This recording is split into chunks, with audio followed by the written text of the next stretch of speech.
If you love ball like I do, After Dark's a must listen. It's where I go to get my hoops fixed. This is Field of 68 After Dark.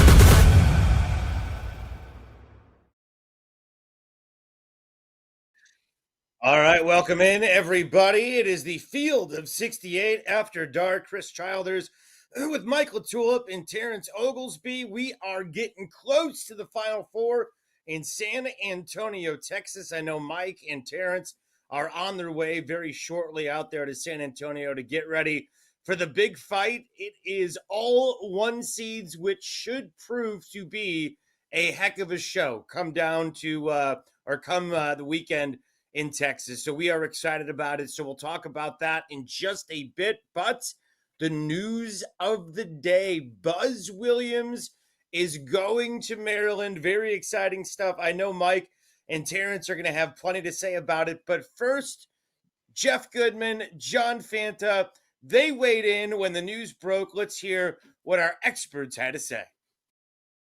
Not surprised because, again, I looked at this deal and Maryland doesn't have an AD. Damon Evans left to go to SMU. There's not a lot in that administration that gave me optimism that they would handle it. And there's just not a lot of big-time candidates available right now. You know, they had to win the press conference because of the way Kevin Willard left. They couldn't go with Tony Skinn at George Mason, somebody like that. They just couldn't. You know, Dwayne Simpkins, who played there at American, they've both done great jobs. But ultimately, I think whoever was making the decision, whether it was the president, I don't know who it was. I think it was a combination of people. But I think the president was the one that I was told probably had the most juice in this thing. Gary Williams might have had some juice in it. There were several people. Buzz Williams is a good coach, but the big thing that Len Elmore tweeted the other day was they want somebody who's going to be there for a while. Well, like Buzz Williams is the last guy then you would hire because he's the guy who is ultimately going to be there for 4 or 5 years, maybe 6, as in the case with Texas A&M. And then generally he wears out his welcome and he gets ahead of it. And that's what's happened at Marquette. He was great. He left to go to Virginia Tech. There were a lot of people that,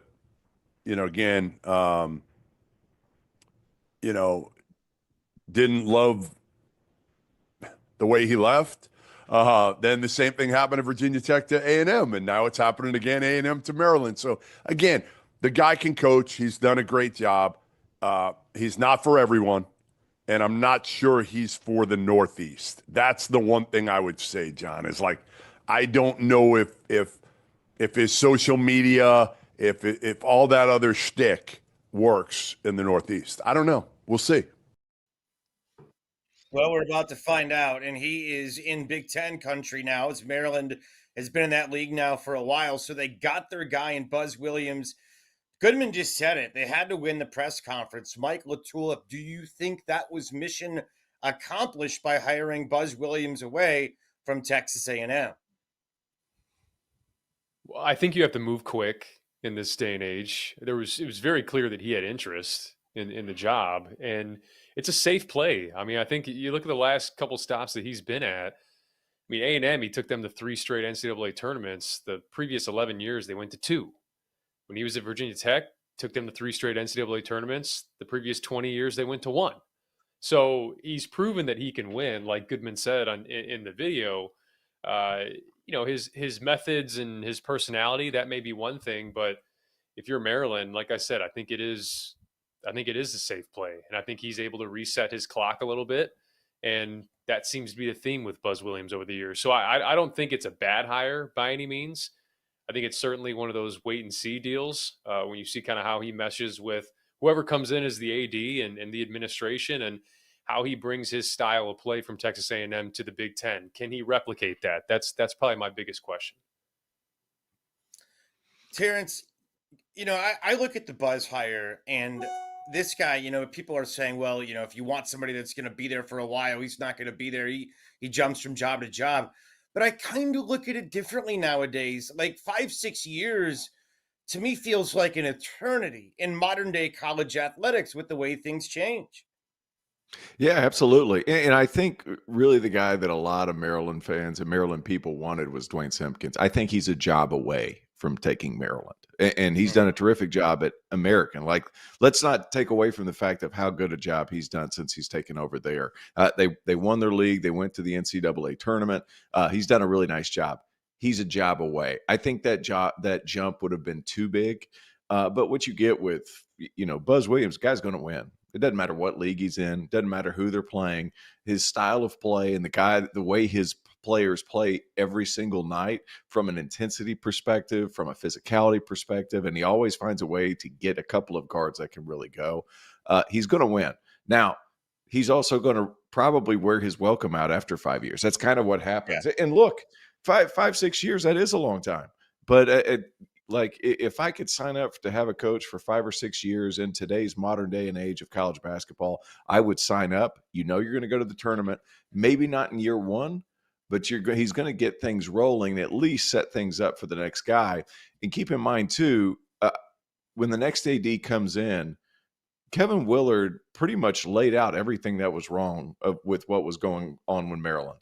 So they know exactly what the problems are. The people looking and reading and on all these message boards, they know what the problems are now. They're no longer swept under the rug and just expecting guys to win just because this is Maryland. This is a big-time brand. But they haven't been able to compete with some of these other schools, and it needs to come. And Kevin Willard might have done Buzz Williams the best favor of all, and that's to kind of light a fire under some of the people that make some of those decisions.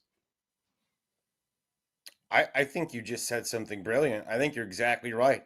The greatest favor that's ever been done for a coach was Kevin Willard acting like a fool on his way out. And I know Willard said he had no regrets. I thought it was embarrassing. I really did. I just don't think you handle that publicly the way that he did. You could do it, behind closed doors and not have to embarrass your employer or the kids in the middle of a run to the Sweet 16 is, you have your big moment against Colorado State. I just thought it was ridiculous. But for me, I think it's a favor now done for the next guy, which happens to be Buzz.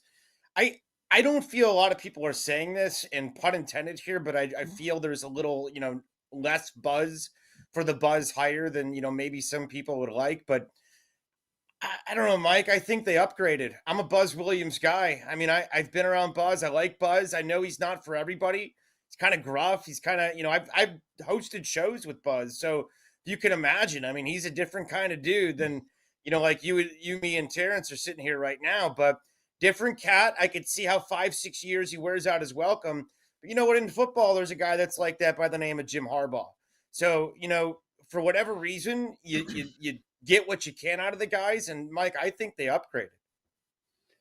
Yeah, I don't think different's always bad, right? Yeah. And I will say too, with Buzz, when he came into Vatek, he left that job better than it was when he took it. And I think the same can be said for Texas A&M for whoever takes over that job. So that's kind of I think the one thing that I look at with Buzz and yeah, I think you both hit the nail on the head with Willard. There's definitely a fire that was lit there, and whether it's boosters, the administration, like they're going to have to kind of get things in order for this coach to be, to be as successful as I think we think that brand should be, because it's a hell of a brand. It's I think it's one of the best brands in the Big Ten. It just hasn't been that way since they've been in the league for the last 10 years. I mean, they've had success certainly, but not the sustained success that I think that they're capable of. So can Buzz achieve that? We've seen him go to be a kind of a perennial tournament team type of coach. And, this is a Maryland team that didn't make the tournament last year. That was kind of has kind of rode the roller coaster the last 5 or 6 years. So can Buzz bring in some stability? I think that's the big question here. Yeah. It's got brand potential. I mean, it's been there before. It's won a national title. It's been a little dormant, but we know what it can be. Now we'll see if everybody invests in it. I am curious though, but Terrence, why do you think Buzz was drawn to a job that doesn't have a boss? Like, he does not know who he will be answering to, or does that even matter nowadays in modern college athletics? I mean, we see GMs now hiring and firing, so I'm wondering what kind of deal they set up with him. If the ink's dry, he can coach. And I think Willard was loud enough kicking and screaming on his way out to where he's going to be able to get some things done. I think that's first and foremost. Why he would take that job? Well, it is still Maryland. And there's a Yeah. lot of people, myself included, who remember the Maryland brand for what it was and what it still should be. I think one of the big things is when they left the ACC to go to the Big Ten, they kind of got lost in the shuffle. They were no longer the big game. And when they were the ACC, it was, hey, Maryland, Duke, that's a big time rivalry. Maryland, North Carolina, they hate each other. I don't. Who does Maryland hate in that league? I don't. Latulip would have to tell me. So I think it's kind of, they're getting paid a lot more money, but the national buzz doesn't seem to be as relevant, and that kind of stinks. But I'd also think that Buzz Williams, he has a way of getting to the tournament and keeping teams in the top 20. I think at this point, when you look at some of the things around the school and the problems that they've dealt with, at least the ones that Willard was willing to mention, I think that school's willing to live with top 20, top 25 at this point, getting to the tournament. That's what they want. I don't are your expectations different now that you're in the Big Ten, even though you're getting paid more money? That's my question. Well, you also avoided the weird collapse of the ACC from everybody wanted out and they're suing, and the league doesn't have the same kind of pop from a financial perspective as the SEC and the Big Ten. So it is kind of a fascinating time. And, certainly I think at least financially, Maryland's been the better for it, even if they lost the identity of who they were. So they got their guy. Are you okay? So Show Pony, what you just said, are you willing to sell your soul for a couple extra bucks? Is basically what Maryland did. That's what they did. But let's be honest. That's the point of all of this. I mean, if you can't kid yourself, and we say it all the time in the morning on Full Ride, me and Neuheisel, the answer to every question is money. The answer is money. Now, What's the question, right? So to me, I mean, look at everything. They want to expand the tournament. Look at realignment. Look at everything. Why did all this happen? Why do we have the world that we're in right now? Because the greed that led to the ruling in 2021 in the Alston case, it's money. So, it is what it is, T.O., but we're living in a world that is run by the almighty dollar, unfortunately, my friend. So speaking of the almighty dollar, what does Buzz Williams have, in your opinion? Because we know the team that the Crab Five just got dismantled, right? So so he doesn't have a team. What is he looking at? How much A&M, Mike, do you think ends up over at Maryland? I would be shocked if he didn't take one or two. Problem is Wade Taylor's done. Is Jurg Phelps, I don't think he has anything left. He's going to have to find some guards and beg Rodney Rice to come back. That's kind of where I'm at with that.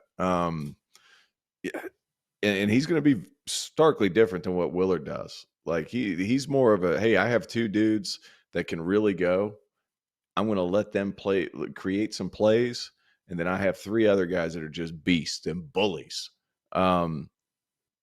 Willard liked to move the ball. He had this funky zone, and he would run a lot of offensive sets. So it's going to be a different play style for sure. I think the intensity is something that the fans and the students that are in the building are going to really appreciate, because when that place is rocking, there's not many like it. I can assure you, there's not many. It's awesome. Maryland's awesome. It really is a great basketball school, and when it's rocking with the flag and it can be a really intimidating environment, no question about it. So, Mike, your thoughts on what roster? I know the portal's already been open and guys are moving and shaking, and right now A&M's got to worry about that with whoever they end up hiring. But what do you anticipate for Maryland from a roster perspective? I mean, the two realistic options are Pharrell Payne coming back to the Big Ten and Solomon Washington. That's pretty much it, unless he wants to bring Hefner with him. I mean, that's Phelps is done, like T.O. said. Taylor's done. Henry Coleman's done. That also has a lot to do with why he leaves too. That also has 100%. To do with a lot with he had a lot to do with why Kevin Willard left.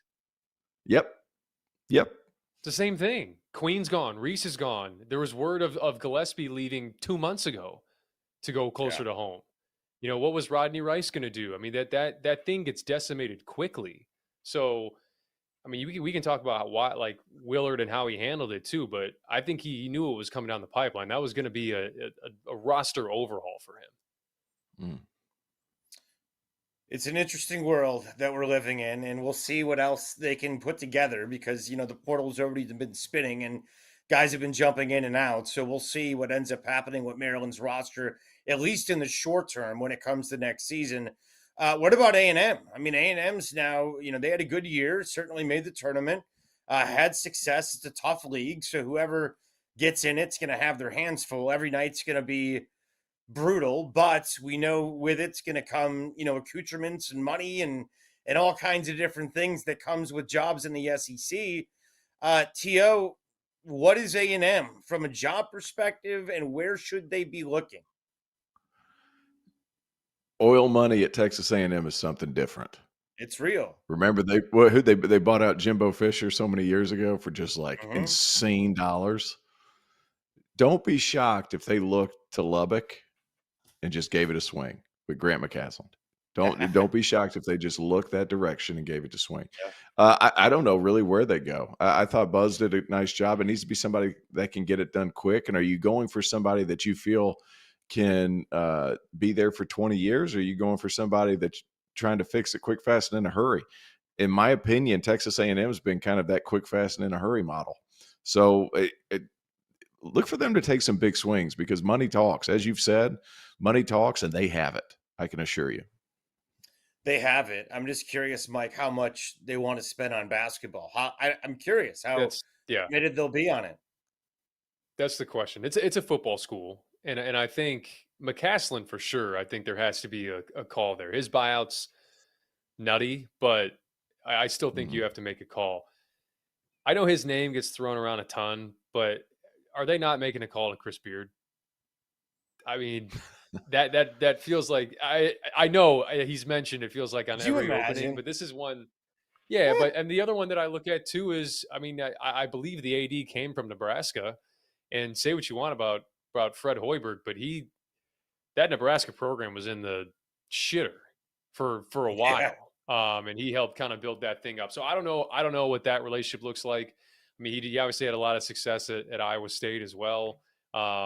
I don't think they go for it, but to me, Beard and McCasland are the two calls. And then if you want to dip into the mid-major level, I mean, Alan Huss. I mean, I'm not sure there's much there that would make sense at Texas A&M. I think it's got to be a few of those guys that we mentioned.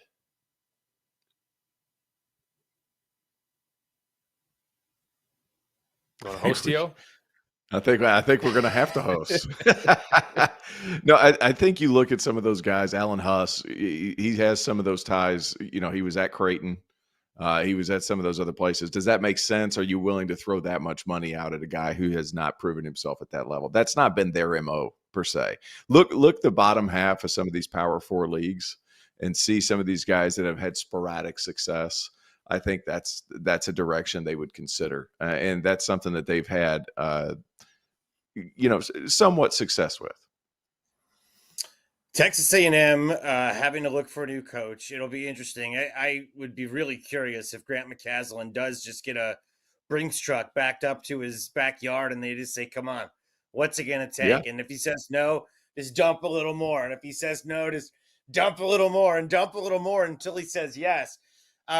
That's the kind of job. It just like A&M, if they want to be great at basketball, they can be. If they want to be Auburn, if they want to be Florida, if they want to be Alabama, they have the wherewithal and the means to do it. I think it's curious. To me, we saw this in the state of Alabama. Once Bruce Pearl got Auburn going, Alabama started to give a damn in basketball. And, with Texas hiring Miller, and they originally had Chris Beard, and they were kind of committed to it and built a new arena. I just wonder if that'll light a fire, especially if Sean has success, if that's going to light a fire, T.O., under A&M's ass to try to combat what Texas does. And the ultimate middle finger would be hiring Chris Beard. I mean, I don't think there's any bigger, middle finger to Chris Del Conte's face if that were to happen. Yeah, what's his buyout at Ole Miss? I'm not sure. Probably substantial, but that's the question. That would be a big middle finger. I almost wonder, like, if you're Richard Pitino, do you think to yourself, "Damn it, I might have jumped the gun"? Like, No, got a good Xavier kid. basketball I mean, school. if Xavier's a basketball school, I bet he's getting paid half what A&M's willing to pay. That's kind of my comeback to that. Do you want to go to much the is SEC that? at this point, though, over the Big East? Yeah. Also true.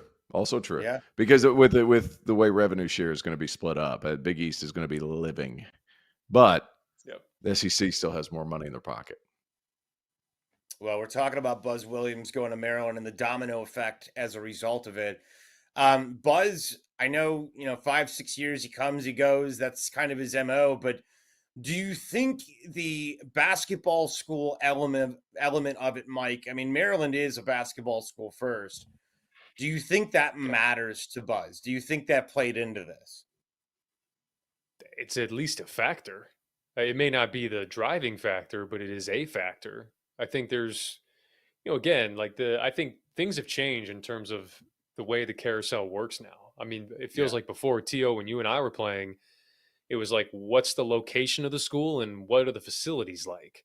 And, now it's like, now there's all these other factors. And I think Willard knew the type of resources Villanova was going to have. That's why he jumped there, and the money, the influx of money, all those things I think are huge. And you have a really great Maryland brand that we talked about, the fire that was lit under them to potentially provide some of those resources. Yeah. I mean, it's extending his shelf life as well, but being a basketball school helps. And I think helps tremendously.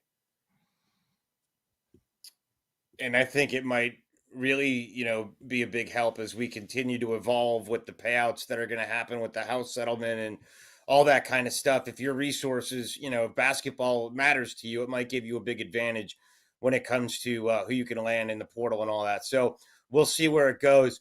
The portal overall, the coaching carousel, certainly guys had to get on it quick. The portal, it happens fast. It happens during the tournament. So you got to get your coach. You got to get them locked in. Villanova got their guy. Texas has their guy. Virginia, so on and so forth. Overall thoughts on this portal up to this point? I know A&M's a little behind the eight ball. They got to find somebody. But Terrence, it's been rather lively, I would say, this year. I'm going to be honest with you. Show pony. Go ahead. I don't care. Why don't you care? Get with it or get going. Like, that's just what is going to happen. I'm not even going to look at rosters until August. There's no point. Like, it's not my job. Like, there's been a lot of people who I know in this business are just like, you know what? I'm not even going to post updates anymore. I'm not doing it. There's what was it? There are 1,000 kids in the first 36 hours of the portal being open, 1,000 players. There's 5 people on the floor. Five. What are we doing? I'm not. I'm serious when I tell you. Who's won so far in the coaching carousel? When you look at who's got in there, who's done work already. Is it Texas? Pat Kelsey's knocked it out. He's got his backcourt ready. Yeah. Pat Kelsey has his backcourt ready. Picked up the kid from Kennesaw State, and then he got Ryan Conwell from Xavier to go along with Michael Brown, who's playing in the McDonald's All-American game tonight as a point guard, about 6'4", 6'5". Pat Kelsey's crushing it. Outside of that, it's hard to even keep up, and I actually think it's short-sighted for some of these players to commit, especially some of these high-level guys to commit before some of these teams are finished playing. So, LSU hit big with Dedan Thomas. UCLA hit big with Donovan Dent. I mean, but we're still so early. Those kids could jump out too. So it's hard to really put too much stock into where a guy's at right now. And this is the new reality. Like, don't bother keeping up in the summer if you're a fan of just one team, and don't get impatient. That's the big thing. I've had a lot of Clemson fans call me because, I live in South Carolina, and they're just like, man, our whole team's gone. What's happening? Can Brad not hang on to it? No, this is everybody. This isn't specific to Clemson. This isn't specific to Louisville. This isn't specific to Ole Miss. This isn't specific to this arbitrary school. Everybody's dealing with that. So it's like, just be patient with it. If you're a fan of one team and that's the only team you tend to care about, don't put too much stock into what the roster looks in April. Start putting stock into it in September, and you still might lose a kid or two. That's where we're at. The Final Four, I know, is something you do care about.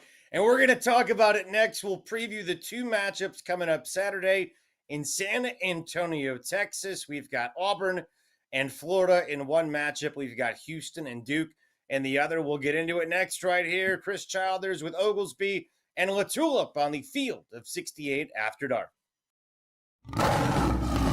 If you haven't heard by now, we have partnered with BetMGM for the season. We'll be using BetMGM lines to make all of our picks, and we'll have special offers for the listeners and the viewers. Download the BetMGM app and sign up using the bonus code FIELD. Deposit at least $10 and place your first wager on any game, and you'll receive up to $1,500 in bonus bets. Go download the BetMGM app and use the code FIELD today. People have opinions about me, strong ones. Some compare my brand to the competition and call me a copycat. Some say that I'm just watered down, that I fall flat. I've heard it all. But the people who get me, they say I'm different, subtle, but balanced. Nothing to hide, nothing artificial.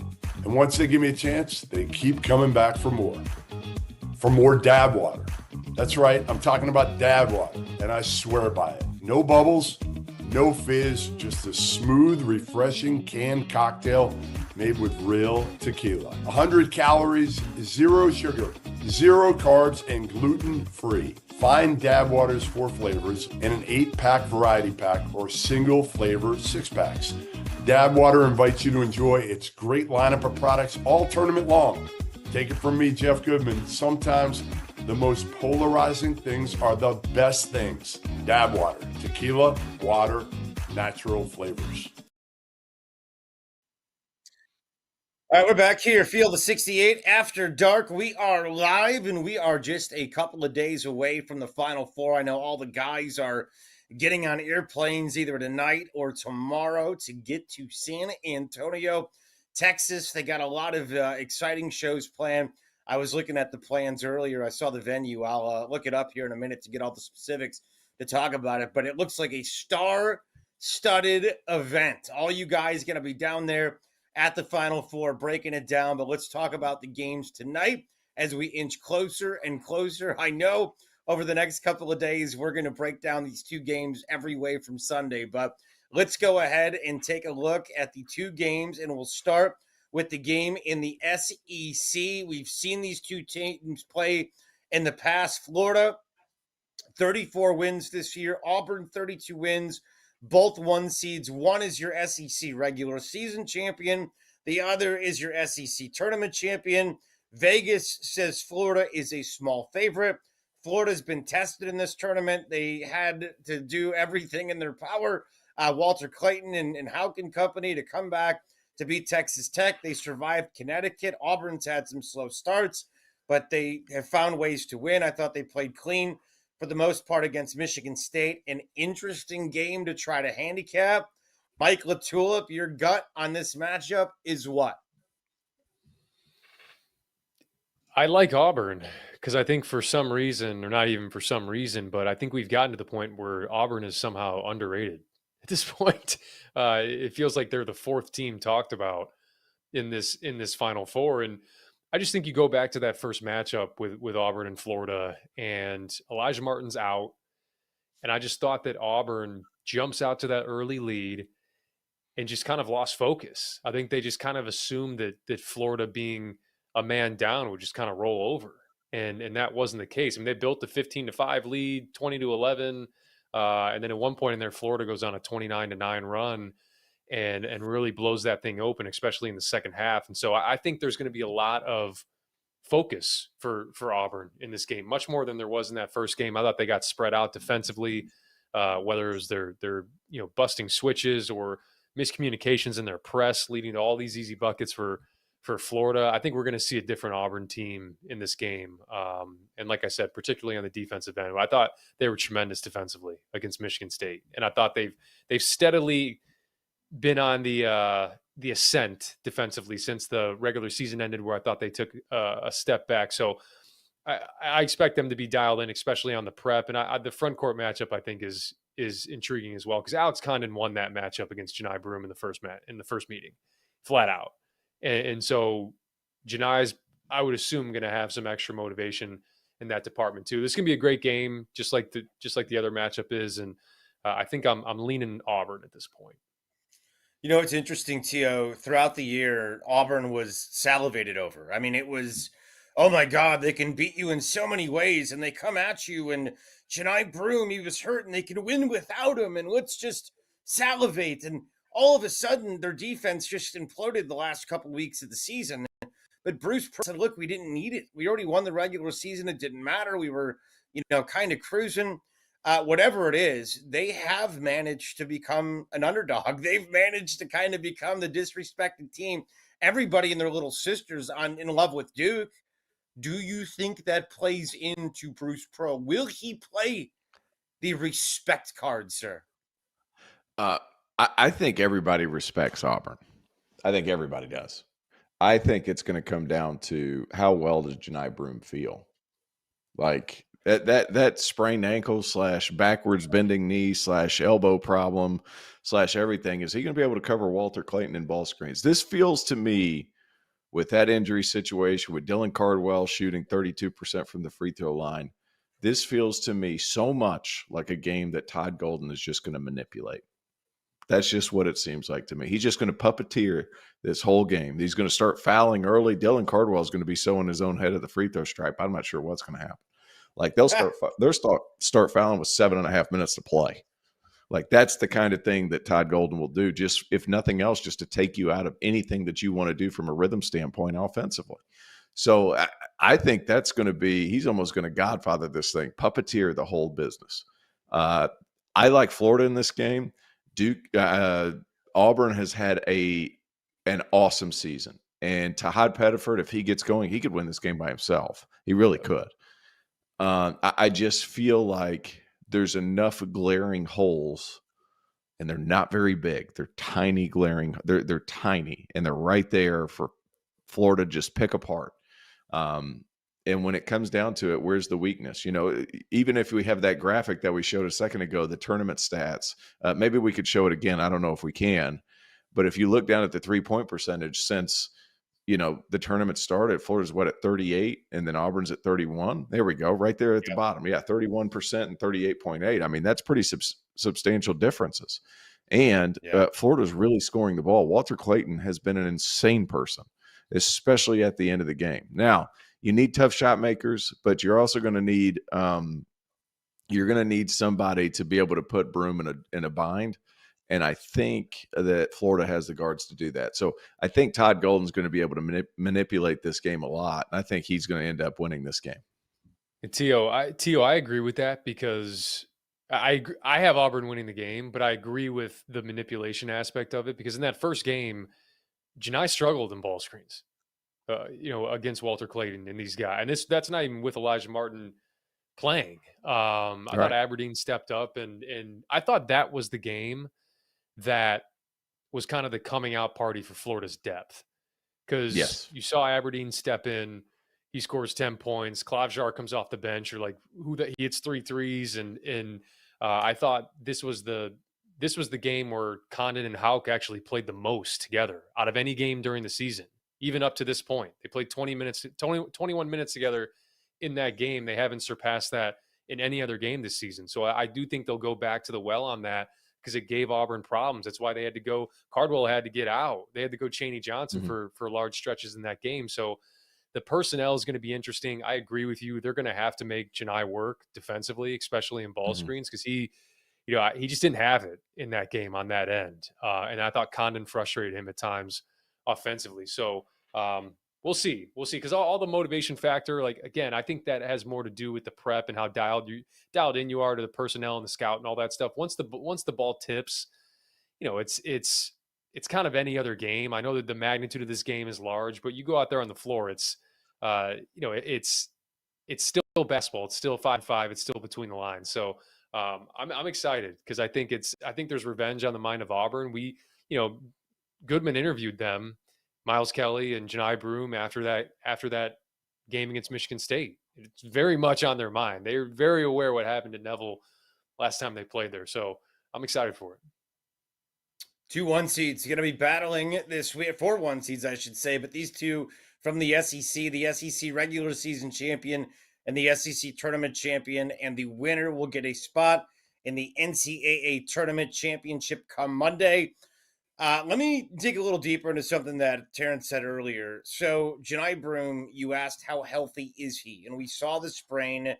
You know, they did the x-rays. It came back negative. You guys, to explain to the average Joe Schmo, to somebody like me that never played high-level college basketball, give me an idea. You guys, both of you, have been through the rigors of the season, the ins and the outs.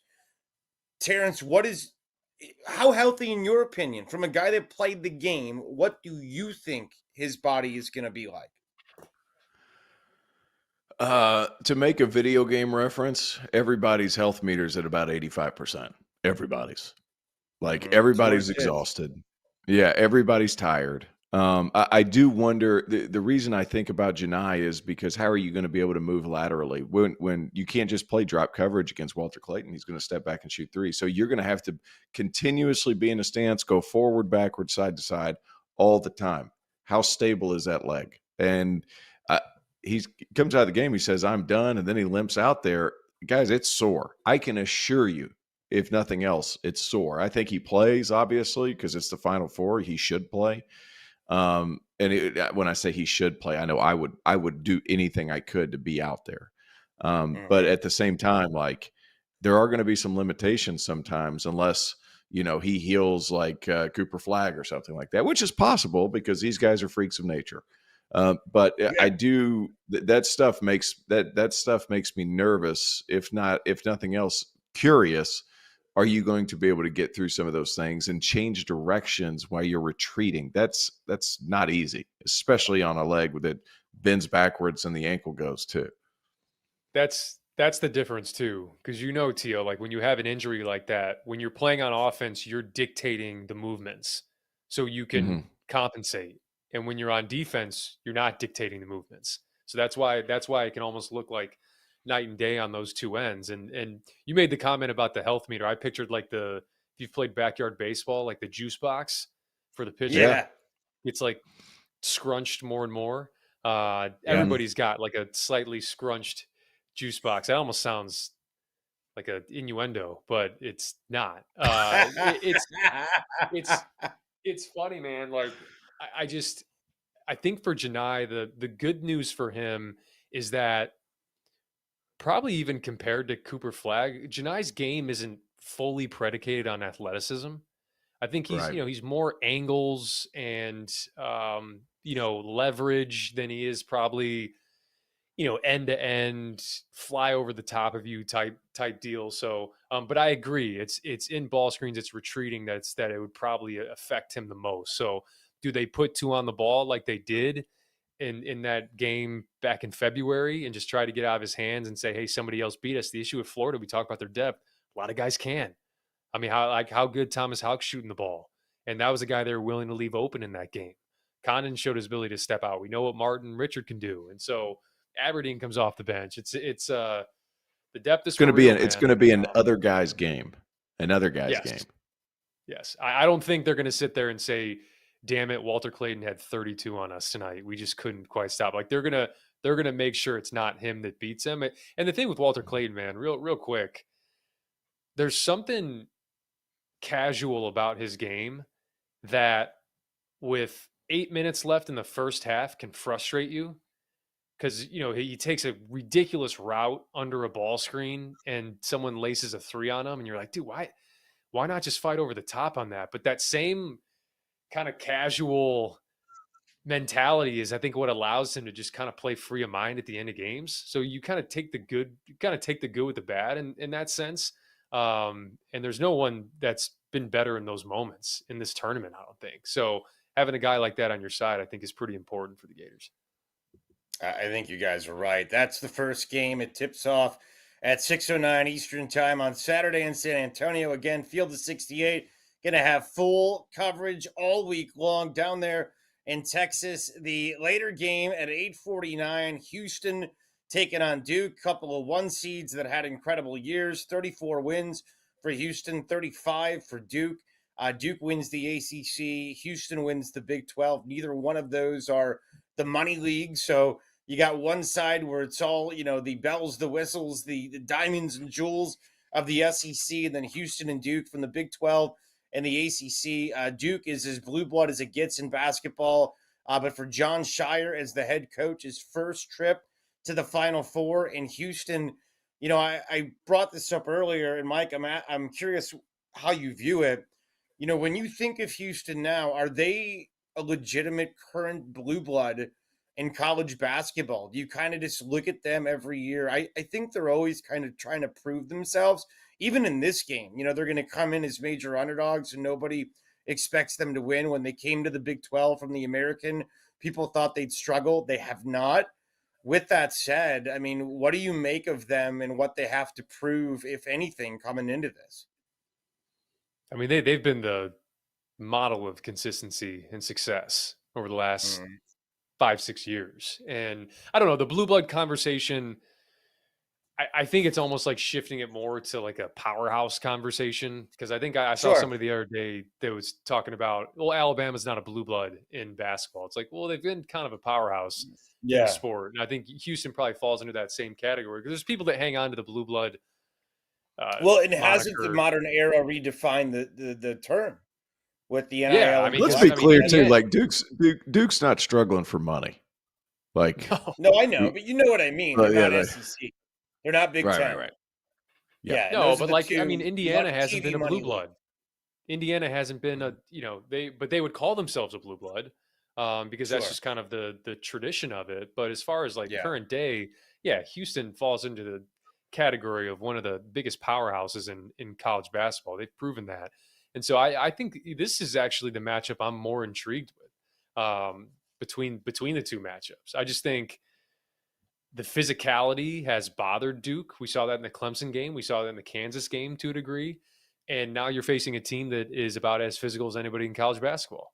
So can Duke exercise those demons is the question. And then if this is a low possession game, which I expect that it could be with that total of 136.5, if it's close, can Duke exercise those demons? Because all their losses this year have felt like they've been in 1 and 2 possession games where they haven't quite been able to close things out. So that's the intriguing storyline for me, is because if we see Duke kind of push through that ceiling and get through that, then you got to feel like they are maintaining those odds to be the team to cut down the nets, in the championship game. So I'll be curious, I don't know how, with these Houston guards, they're going to have to make shots off the bounce and off movement, because I don't know if they can do that on this. Well, that's what they've done all year. I mean, Cryer making shots off the bounce. Cooper Flag ain't walking through those Big 12 doors.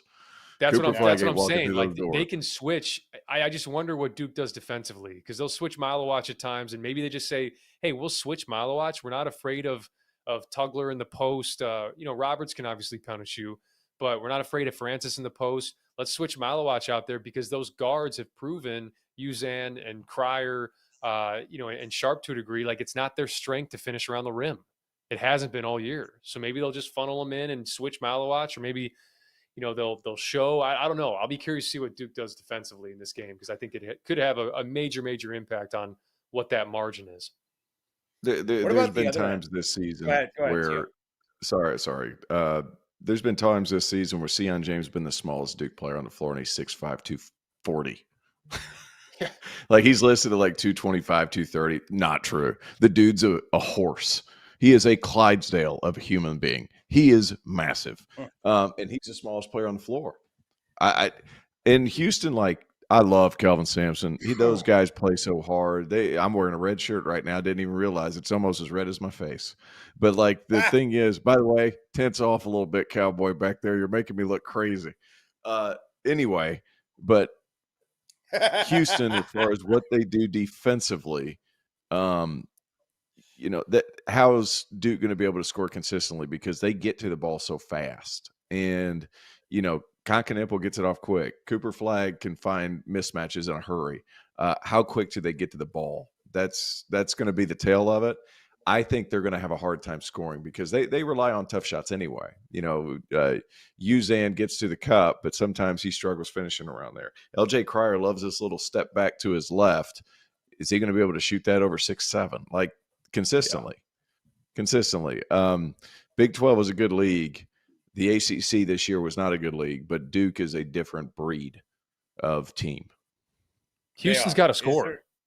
Yeah. That's like point blank. They got to score. We can talk about what Houston's defense can do to Duke, and I think it's the other side of the coin too. I mean, they're going to have to probably cross the 70-point threshold to, I think, have a chance in this game.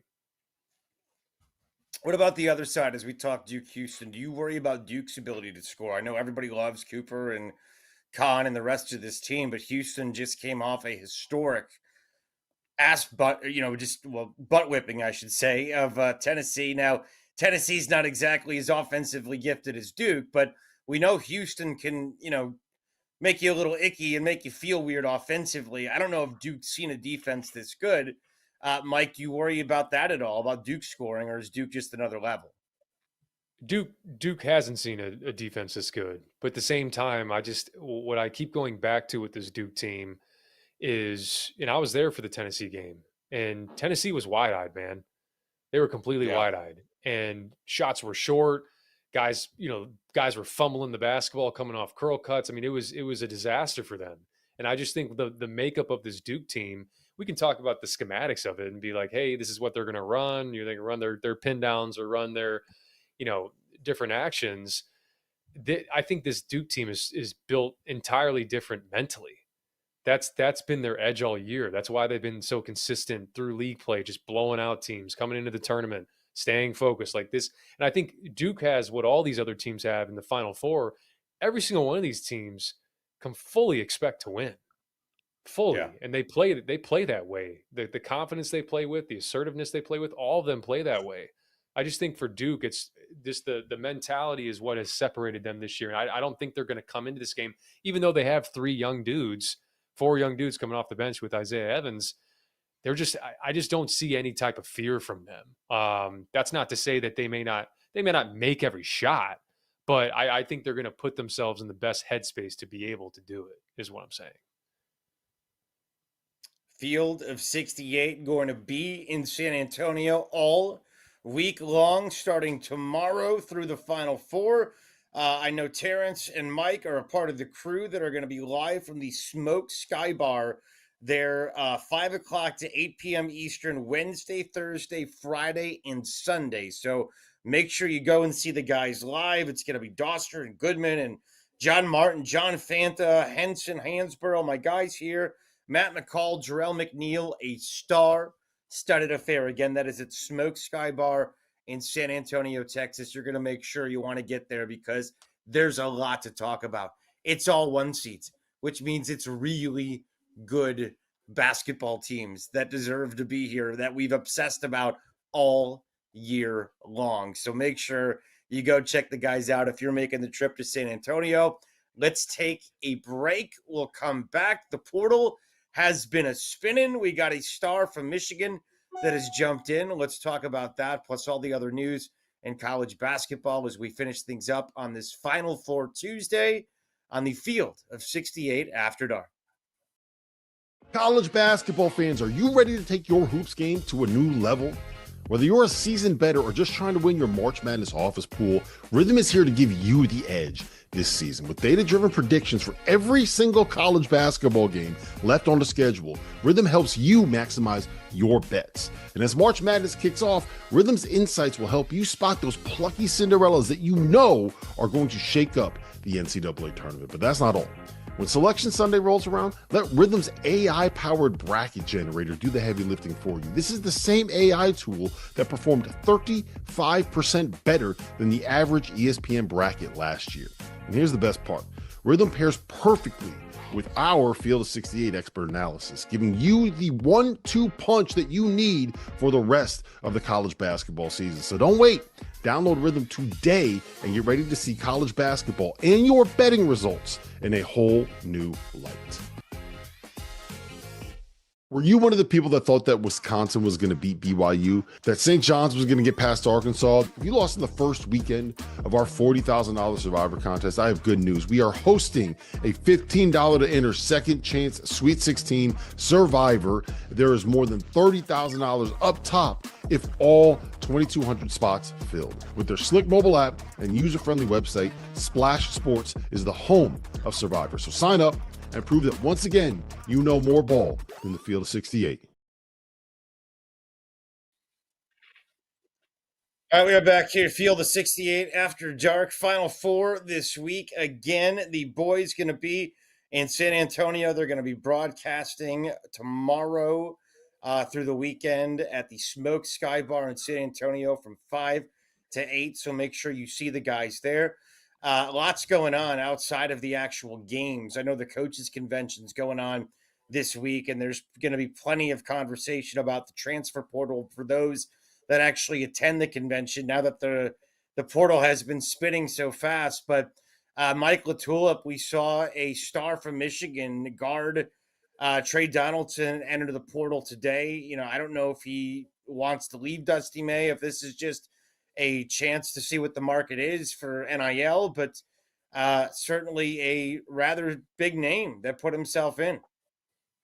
Yeah, and I talked to Trey at the Big Ten tournament, and particularly about being almost an off-ball guard because of how Danny Wolf was featured in that offense. And I think he was more than willing to do that because of the uniqueness that Michigan had and what they brought to the table. And I think he knows that he benefited off of that. But when you go out and get Elliot Cadeau, those are two very similar players. And so I think maybe that could have potentially sparked this and you know, put him in the portal to explore his options, knowing that Cadeau is going to be more probably ball dominant and be more of the pure facilitator for that team now that Wolf's gone. So it doesn't surprise me at all. I think he'll have a pretty solid market because I think not only did he produce this year, but he was really good in big moments this year, Trey Donaldson was. So I'll be curious to see where he ends up. And I think anybody that does get him is going to get a really, I think at this point, pretty seasoned guard who's played in a multitude of systems and has still been able to produce. Great player, no question about that, Tio. And certainly it's all about the highest bidder right now. So we'll see where he ends up. Michi Johnson, Ohio State, South Carolina, back and forth, he's gone. Curious your thoughts now that he's going back to South Carolina. I mean, this is kind of a modern poster child to me of the grass isn't always greener. And he, you know, goes to play for Jake Diebler. Now he's coming back to South Carolina. Not exactly a Carolina team that had a great year and needs a little help. But is there a lesson here? Is there anything to, you know, what's the big picture, Tio, with Michi? I think Michi loves two places a lot. I think he went to go play at Ohio State, and Jake Diebler was the head recruiter in his whole thing. It doesn't go as well as what he hopes. He leaves. Diebler gets the job. He's like, oh, well, that'd be great, so I'll go back. But Lamont was pretty good, but I want to see what Diebler's talking about. Plus, I know Ohio State's got deep pockets as well. So let's go over here. Let's go over here and check it out. And then he's like, well, I'm not sure I enjoyed that as much. And that was a big piece of what Lamont was doing down in South Carolina. Plus, I think they just signed the Eagle Staff kid who went for like 60 points or something like that. Like, South Carolina's got some bread down there that they're willing to throw out. So I think, you know, I think his role there for Lamont, he knows how to play for Lamont. That's a big thing too. I think he wanted to give Diebler a chance because I think a lot of the players really like Jake. And I think it gets to a point to where it's like, well, let's see if he can coach. Let's see if he can go. And you know what? If he's going to get paid comparable money, let's go where I've had more success, and they'll take me back. So why not? Yeah, no question about that. Well, he's back, and we'll see how it works out moving forward for the Gamecocks. Let's finish up with our toast of the evening, as we always do. I got to start with an obvious one, but I'm going to go Maryland. I'm a Buzz Williams fan. I like Buzz a lot. I think he's a hell of a coach. I think the program will not go backward. I will promise you that. They will not go backward. They found a guy to me that at least for half of a decade can keep them solid. And I think if you're Maryland, solid's good. Sweet 16 is good, and anything beyond is gravy. So I love who they hired. I think he's better than Kevin Willard, quite frankly. I think they've been through a mess the last couple of weeks, but it ended up in a good spot. So toast to Maryland for getting their guy. Who's next? Mike, what do you got? I'm going to keep this in the with the Illini, actually. Ty Rodgers coming back. Nice. And the reason why I say that is we've seen these guys that have redshirted, and it's usually a trigger for I'm redshirting and I'm leaving. I'm spending this year, and then I'm going to go and test the market. But kudos to him. Spent a year developing, and he's coming back for Brad Underwood and company. So I'm gonna go Ty Rodgers on this one. Beautiful. Love that. And love Ty and his place in this world. No question. That's cool. T.O., take us home, baby. Oh, nice. The Hornets Cup. What you got? I'm toasting to Kevin Willard. Get your money and get the hell out of Dodge. Get down to Villanova. I'm toasting to Kevin Willard. You know what you wanted? You wanted to go to the Big East. You wanted that big rev share money. You wanted to make a little more cash, and you wanted to play a little bit more of a regional schedule. I'm toasting to Kevin Willard. You don't have to put up with that nonsense anymore up there at Maryland. Point blank, period. Shout out to Kevin Willard, my brother in bald. That's what I'm talking about. Get your bread, hang out with Jay Wright, have a glass of red, and enjoy this next week because you earned it. Cheers, sir. Your brother in bald. I love that. I do. Philly's a great place to be, too. I mean, you want to be around people that love basketball, great culture, the whole deal. So, that bald, beautiful man better get himself a nice winter cap when he walks around downtown, but he's going to have himself a nice time. It really is a great spot, and good for him. But Buzz Williams, I love him. I'm telling you, I think he's put himself in a good spot. All right, gentlemen, it has been a pleasure. You guys enjoy San Antonio. It's been an honor to work with you this year. Thank you guys for having me. Well, Thanks, thank you. And I love that hat. I've been to Murfreesboro a bunch. Love it. I am a proud Blue Raider, my friend. All right, we are done today on the Field of 68 After Dark. Everybody enjoy the Final Four. Thanks for watching.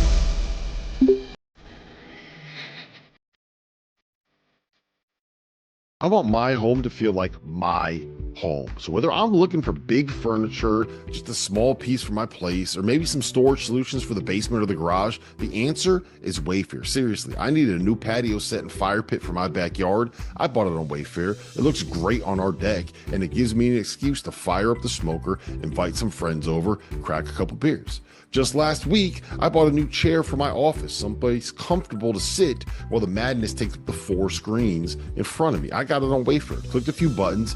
A couple days later, it showed up at my front door. They even offered to help set it up for you. Digging through online stores can be intimidating. Trust me, I know.